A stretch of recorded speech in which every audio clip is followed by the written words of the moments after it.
السلام علیکم۔ افطار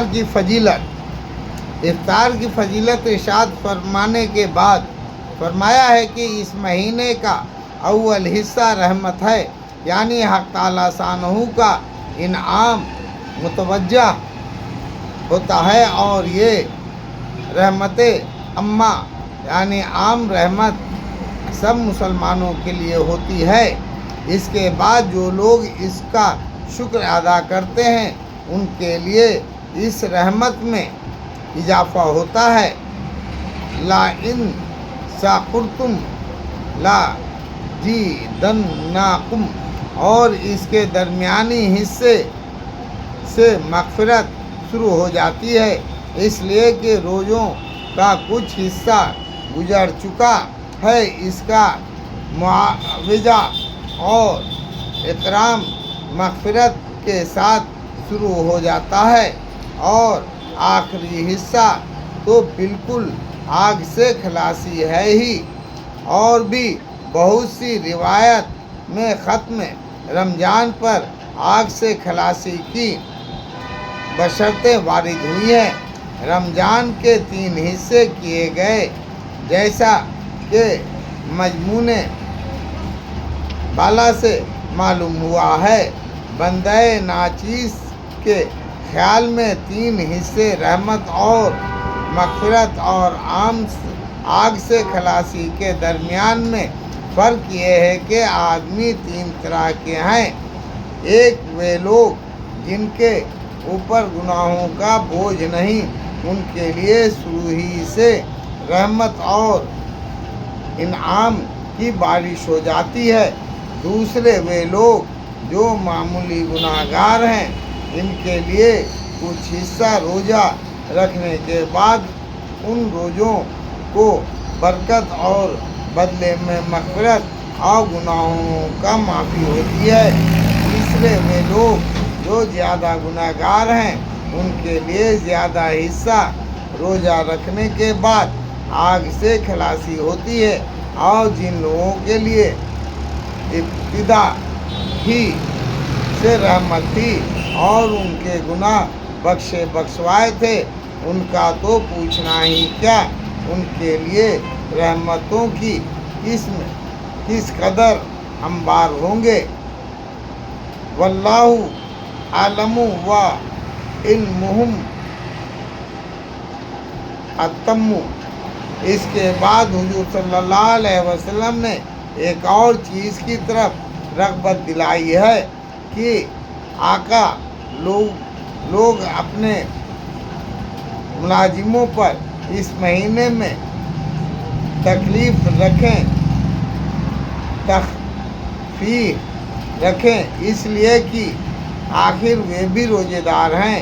کام کی زیادتی سے ان کو روزے میں دقت ہوگی، البتہ اگر کام زیادہ ہو تو اس میں مذائقہ نہیں کہ رمضان کے لیے ہنگامی ملازم ایک آدھا بڑھا لیں، اگر جبھی کہ ملازم روزے دار بھی ہو، ورنہ اس کے لیے رمضان بے رمضان برابر۔ اور اس جرم و بے غیرتی کا تو ذکر ہی کیا کہ خود روزہ خور ہو کر بے حیا منہ سے روزے دار ملازموں سے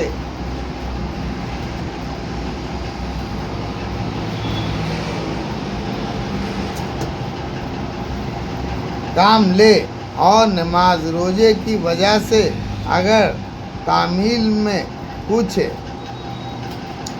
تساہل یعنی کوتاہی ہو تو برسنے لگے۔